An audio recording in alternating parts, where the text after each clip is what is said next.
Friday. It is Friday.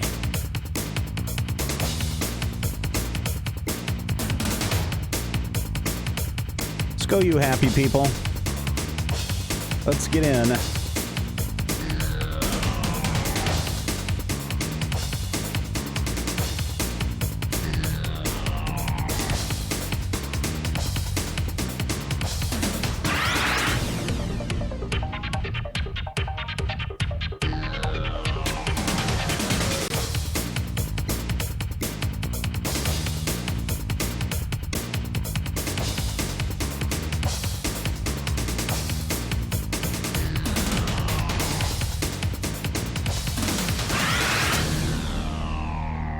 Finally, Friday is being brought to you this week by Major Spoilers VIP and Patreon members from around the world.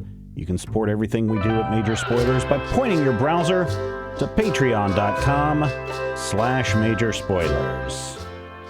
And here we are on, I don't know where you're at, but a Frozen Friday is what we should have called this show. A little bit of ice, a little bit of frozen precipitation landing and sticking all over our roads. You know, I've been trying to get up early in the morning, about 5, to go to the gym and do, try to lose some weight in this year. And my wife had to get up early to go do some stuff at work. And I was like, well, okay, today's a day that I can sleep in, get up at a normal time, get the kids to school, do all the things that need to be done on a Friday. So I'm just going to sleep in for a change. And then like at 4:30 in the morning, 4:45, something like that, my phone starts going nuts and I'm like, what is going on? I didn't set an alarm. And of course it's those recorded messages that schools send out. Because of icy conditions, no school today. It's like, thank you for waking me up at 4:30 a.m. to tell me that I don't have to wake up early. So that's part one of the fun today. The boys have actually been very good kids today. I think they've just been watching.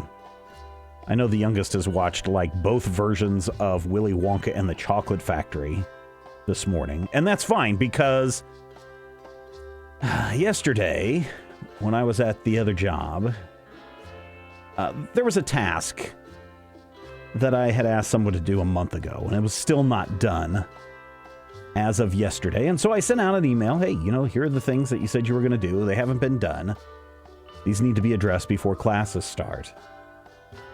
And he shows up in my office. He's like, why don't you come down and let's test these things out? I'm like, okay. And he goes, you need to log in. So I'm logging into the computer. And, sometimes you're sitting there while you're waiting. You go like this, stroke your beard, or put your chin on your hand as you wait for things to boot up.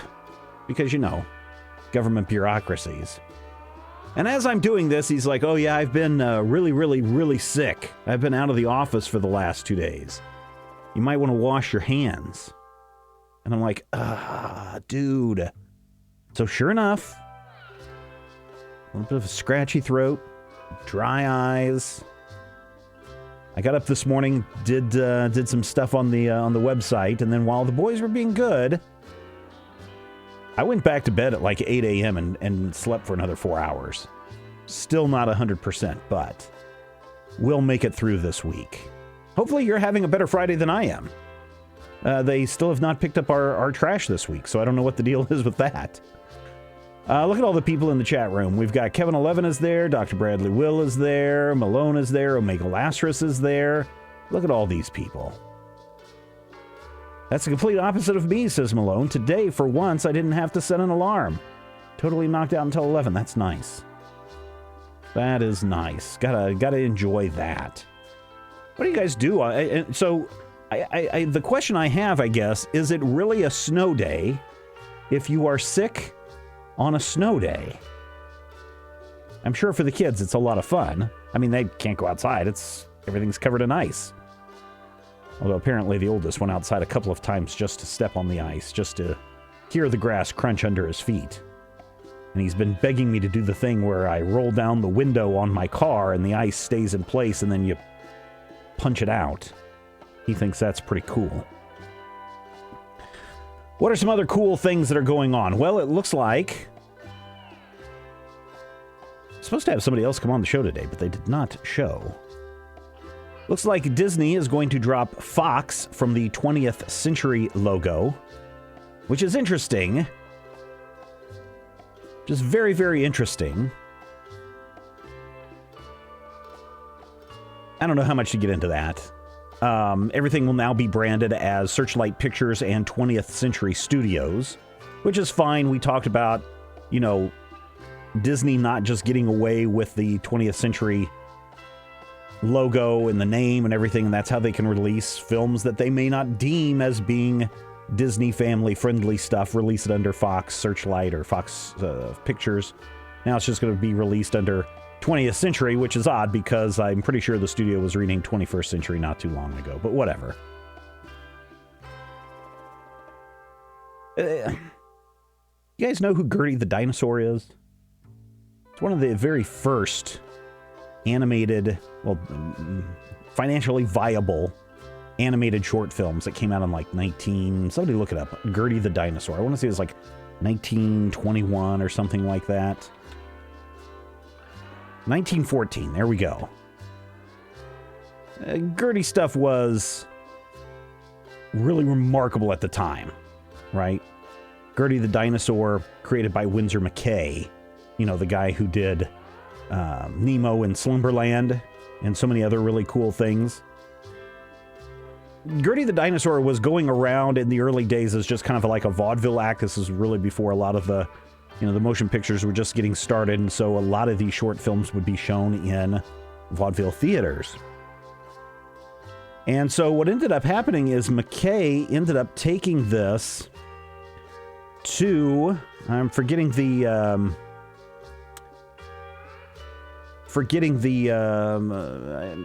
precursor to Fox Studios, essentially. He took it to William Fox. And William Fox says, oh man, I want to distribute this for you. This is going to be a fantastic thing. And so William Fox, with the help of Gertie the Dinosaur, starts his movie production and distribution company, which eventually becomes 20th Century Fox. Now, as the story goes, Winsor McCay years later, not too many years later, because the animation of Winsor McCay is what inspires Walt Disney, right? To show him that animation is viable. Let's get some Oswald the Lucky Rabbit stuff going, then eventually Mickey Mouse, and of course that takes off and becomes a huge deal. And Disney builds his animation empire. All because he was super inspired by Gertie the Dinosaur. At one point, as a story goes, Winsor McCay visits Walt Disney at the Disney Animation Studios, or maybe it was Winsor McCay's son or grandson. It was a McCay relative. And Disney was showing him the lot and said, this should have all been yours. This animation empire should have been yours. And for those of you that, and I don't know if it's still there or not, when I was working at Disney back in the 90s, Hollywood, MGM Hollywood or whatever it was called, the Disney MGM Hollywood Studios attraction. I think it's just Hollywood Studios now. They have a lake right in the middle of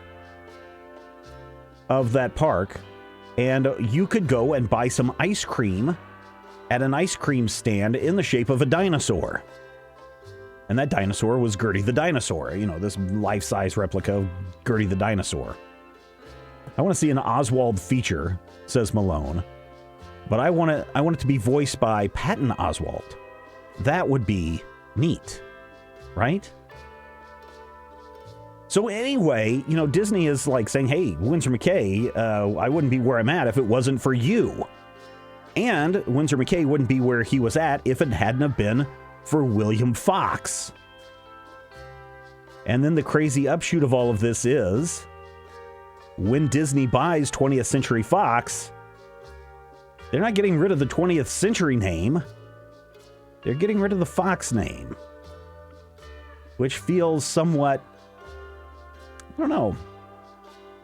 When we look at the legacy of animation and where it really starts and why it became viable and what made people sit up and say, hey, there's something about this animation thing, we got to thank Gertie the Dinosaur, Winsor McCay, and William Fox for this. And now all that stuff's just been kind of brushed under the carpet. So that's one thing that's going on. So I didn't mean to go off into a tangent like that. Oh, NBC, looking here, it says that the Peacock signals new gold rush for ad-supported streaming. I don't want ad-supported streaming unless you're giving it to me for free. I don't want to pay $50 for a YouTube Live if you're still going to run commercials. I don't want to pay for Hulu Premium if you're going to run commercials, and I'm certainly not going to sign up for an NBC streaming service if they're serving up commercials and they're expecting me to pay for it.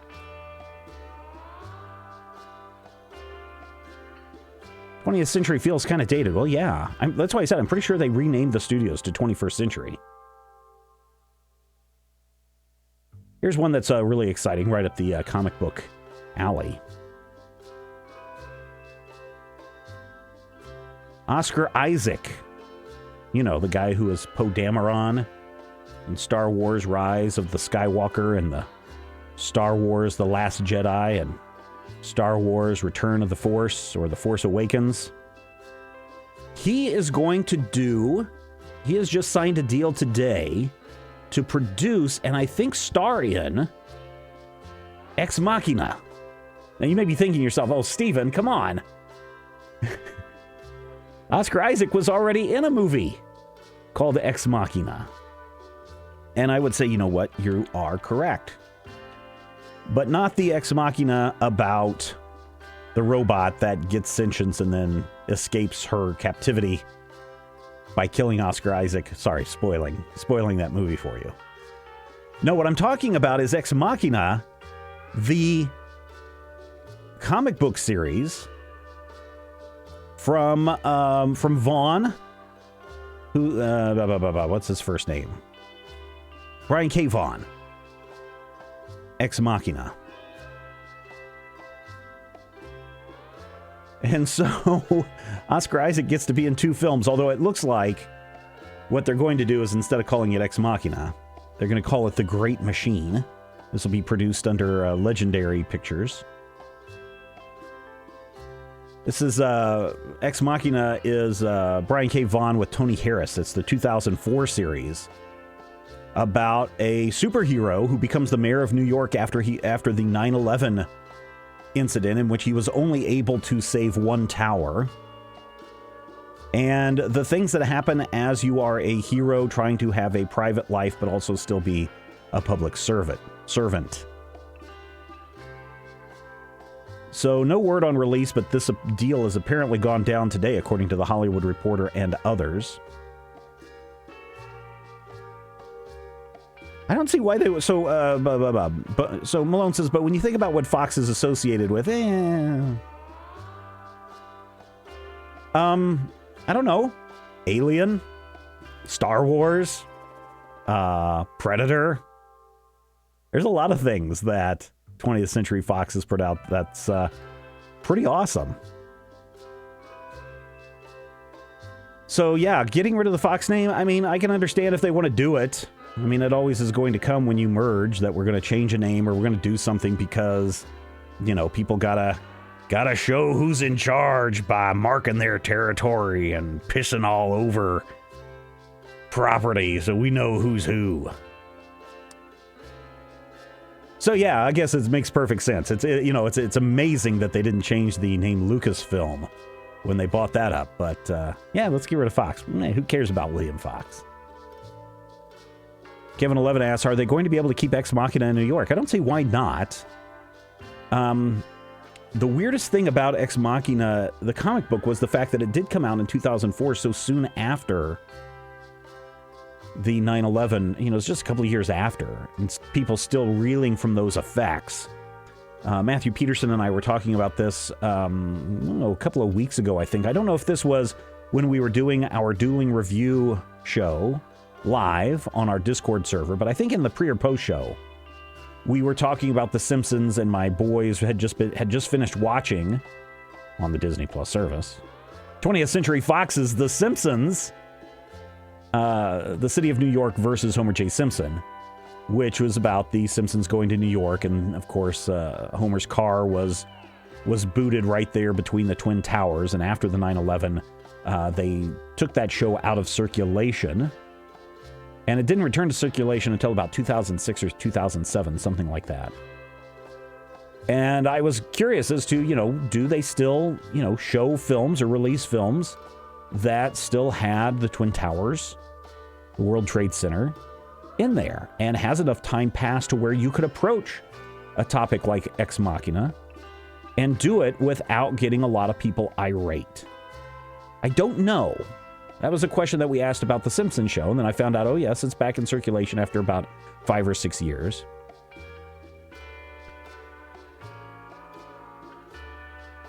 Malone says, Ex Machina, the sentient AI girl robot, is in my best of the last decade movie list. Well, that's cool.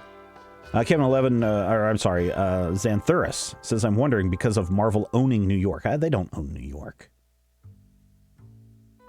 Believe me, Ex Machina, which is a Vertigo comic book, which is a DC comic property, you can do anything you want. If they want to put it in, New York, you can set it in New York. That's not going to be a problem. I don't think so. So I think more people are looking at Ex Machina as a news story because Oscar Isaac was already in a movie called Ex Machina. But again, this one's going to be The Great Machine, which, if I'm not mistaken, is the title of the first volume of Ex Machina, the comic book. Let's look here. Machina comic book, volume 1. Whoops, I have somehow forgot to type in. Oh, no. Volume 1 is called The First 100 Days. Let's see. Which one is called I think it's just Ex Machina, The Great Machine. Isn't that the... Yeah, that's the subtitle of the book. So it'll be interesting to see where this goes. But I'm okay with it. I think it'll be a lot of fun. This was when my oldest was being born. My wife was in the hospital for a day or so before everything went down. She actually read Ex Machina, the first volume, while she was in the hospital, and rather enjoyed it. So if she likes it, it's got to be good. I have a feeling once she finds out Oscar Isaac's in it, she'll probably want to see the movie. What else is going on? How about if you guys want to, we can open up the Skype line, 785-727-1939. Just got to change a few things around. Skype audio only. If anybody wants to call in, that's fine. 785-727-1939. We'll switch that around so that we can bring your phone calls in. We did finish up. If you are looking for some things to listen to, I did mention the Dueling Review podcast that Matthew and I do. We record that live on Thursday nights, 8 o'clock p.m. Central Time. And we record it live to our Discord server. Who's around? Kevin11, can you drop in the Discord server link if you're still there? And you can go and join our Discord, and you can hang out there and meet a bunch of really cool people. And then if you are a patron at patreon.com/major spoilers right there, you can listen to that show live when you connect your Patreon account to your Discord account. It's pretty simple. There's instructions over there, all that good stuff. Look at that. Kevin11 gets the Good Egg Award for the day.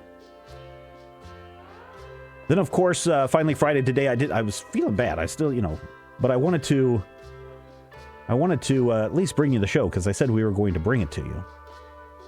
But we were also in the process, we released a new Legion Clubhouse for those of you who are fans of the Legion of Superheroes.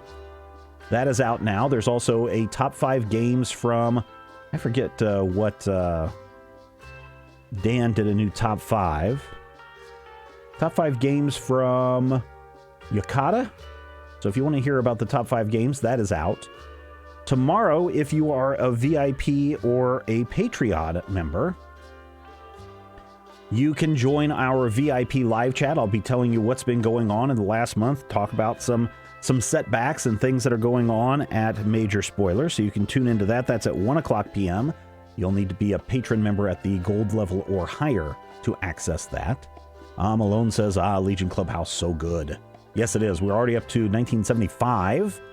So we've been doing this show for 2 years now, over 2 years. We're up to 60 episodes. It's almost 3 years now, because I think we started the first episode, I believe, was 2017. But we're up to 67 episodes, and we are up to 1975. So we're doing 2 issues per episode. And if you're a fan of Legion of Superheroes and you want to know historically where they come from and how their stories fit retroactively in looking at them through the lens of today's world, then you definitely want to check out that show. It's a lot of fun. And then tomorrow afternoon, if I'm feeling groovy, I will also do another video game stream right here on the Twitch channel. And so that should be exciting as well. I don't know what we're going to play yet, but if you have suggestions, just let me know. Again, if you want to call, it is 785-727-1939. Or you can call me on Skype, Steven_Schleicher. I didn't plan on doing Skype calls today, but, you know, I think I've hit the big news items that people are about to talk about. Of course, there was a new Black Widow trailer that dropped this week. There was a new Bloodshot trailer that dropped this week, which looks all kinds of crazy. If you want to see Vin Diesel's head getting blown off time and time again and being put back together with nanites, then that's definitely a show you might want to check out.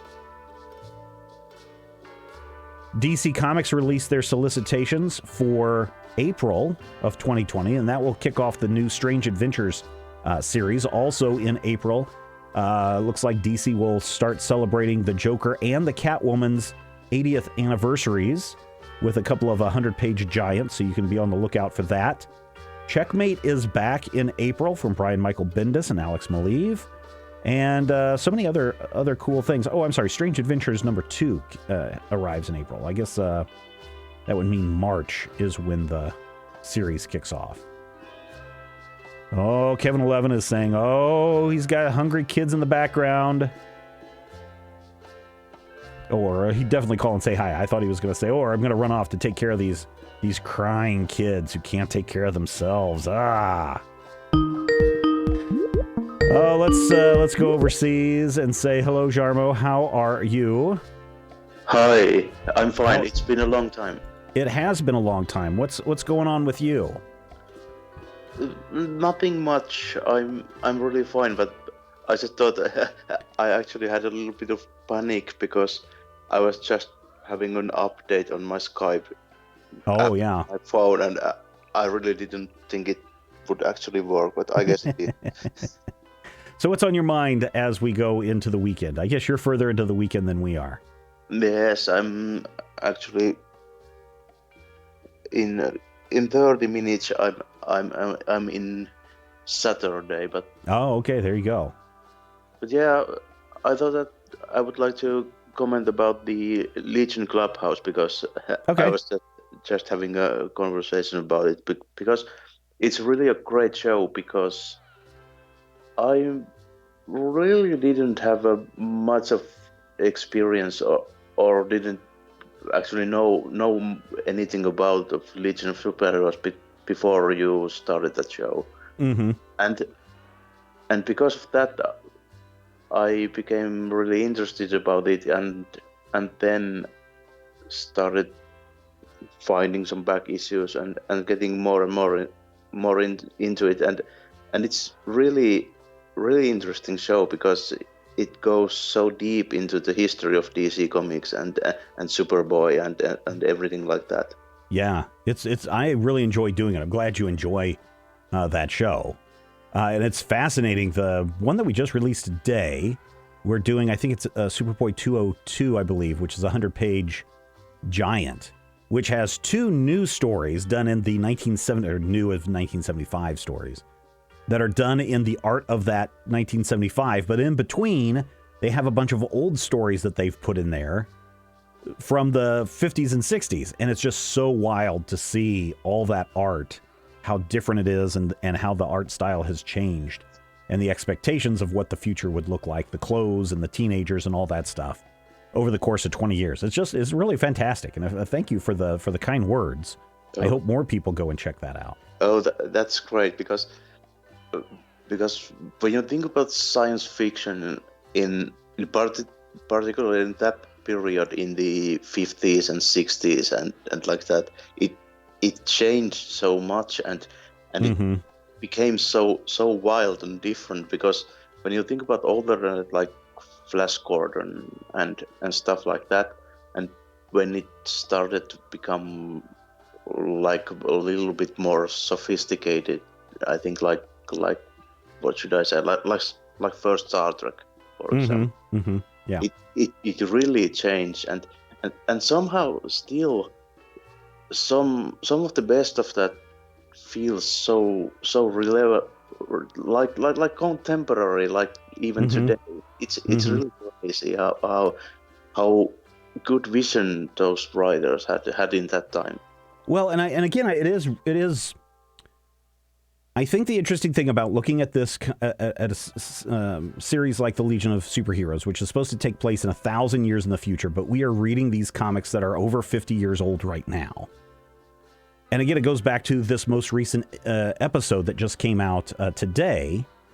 There's a whole issue where they're dealing with this fishman guy in the ocean, and it's because this fishman is trying to destroy a device that has been put into the water to clean the water. And at one point, Superboy goes, "Man, I never really thought that the world would become this polluted."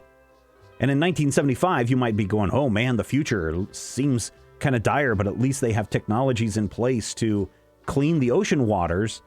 And then you look and see today, 50 years later, where we're at, 45 years later, where we're at. And it's like, holy crap, it's almost seems super future relevant. You know, exactly. You know, that's why it still feels, I think, contemporary and still relatable for so many people. Yes, and the issues, what they have, like, for example, in that issue, it's really not changed so much. And the solution most of the people are offering in those issues is like, I don't have to worry about it, because when technology advances enough, then right. Everything is solved, like some magic wand is swung around or like that. It's never like that. Yeah, well, and that'll be interesting when we get to the 5 years later, when everything does become a dystopia, and we'll see how those stories play out. Yes, in the 80s, future becomes like the super grim, like cyberpunk dystopia. Yeah, it's going to be really crazy. So thank you for calling in, Jarma. Thank you so much for being a fan and making my Friday a little better here as my eyes burn with whatever sickness I've acquired. Yeah, it was fun, and have a good weekend. All right, you too. Take care. Yeah, bye-bye. If you want to follow along, if you want to get some of these older Legion of Superheroes issues that we're going through and that we're reading, DC has published a number of omnibus collections. These are huge books. So the Silver Age Omnibus 1 starts at the very beginning, Omnibus 2, and then they have the 5 years later, and then the Silver Age Volume 3. These are all worth picking up if you are truly into the Legion of Superheroes and you want to find out where they come from. These are all in color. And I know you're looking at the price tag, $150. This one doesn't come out until later this year. That price will come down. It'll come down. It better come down. But these first 3 volumes cover basically everything. Well, this one doesn't come out till June. Covers everything that we have been covering on the show, and totally worth checking out.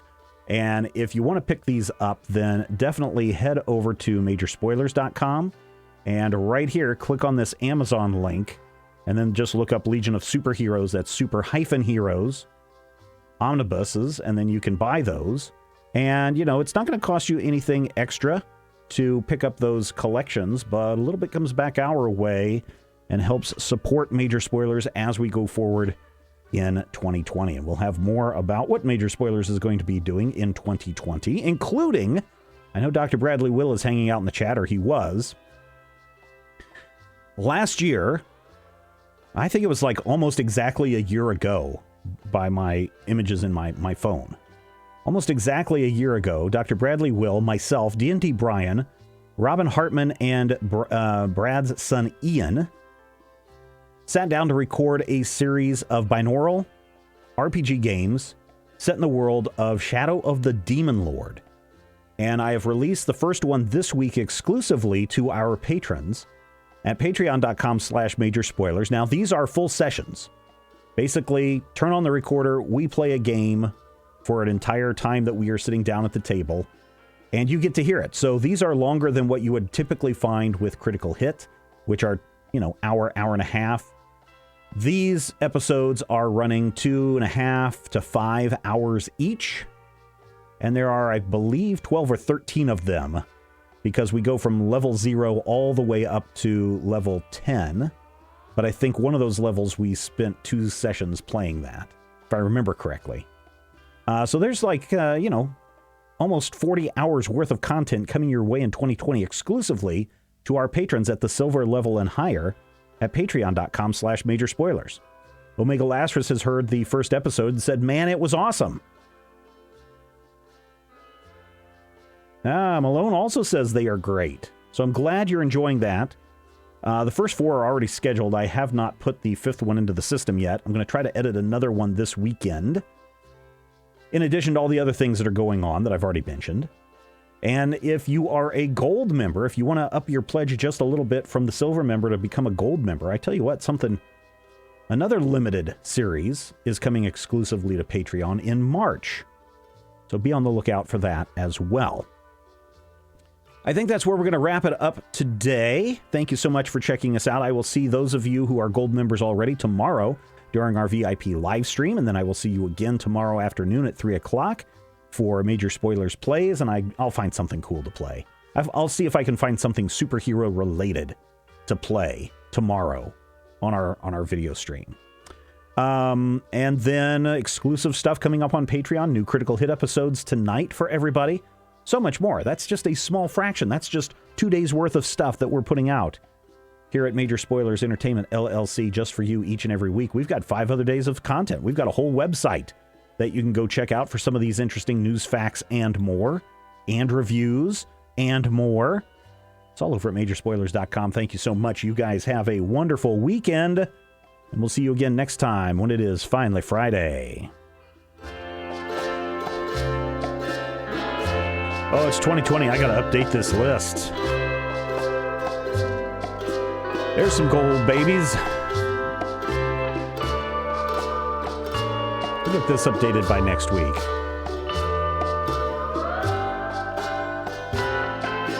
Look at all the Joshes, and the Kevins, and the Matts, and the Matthews, and the Michaels.